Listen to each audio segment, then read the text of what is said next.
Good morning. Shall we teach? In this vision, I saw a mountain. The mountain was so high you couldn't tell where the top of this mountain was because it had a veil. It was covered by clouds. From this mountain, there were 3 streams that flowed. At the bottom of this mountain was the ocean. The first stream fell and then it hit a cliff. And from that cliff, the water fell directly to the ocean. On the second stream had all kinds of thickets and all kinds of things in the way to keep it from reaching the ocean. But eventually it came to the ocean. And in the third stream went down and branched off in all kind of directions and all kind of turning paths in the road, but eventually it came to the ocean.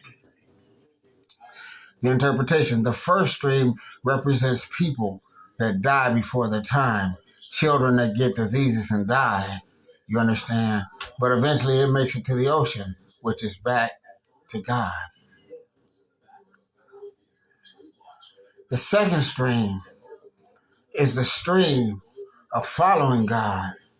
You're going to get thrown all kinds of thickets and thorns and things from Satan, from the darkness, to try to keep you from reaching God. But eventually you reach God. The path of the least resistance is the third one, is the darkness.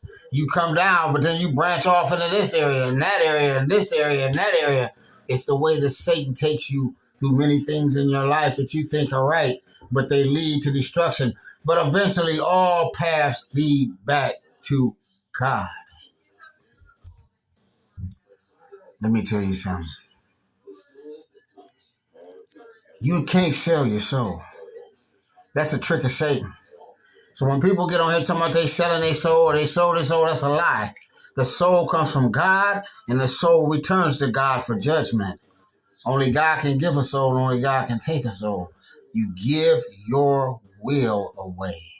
And when you give your will away, you keep doing things that are at enmity with God. Eventually you become reprobate. So when the soul does go back to God, you are sent to hell because of what? You lived a life and never reconciled yourself to God. It is appointed once for a man to live and die. And when you live and you die, when the day comes, you're going to stand before God. All men are. I don't care who you are, I don't care. And you're going to give an account for how you lived.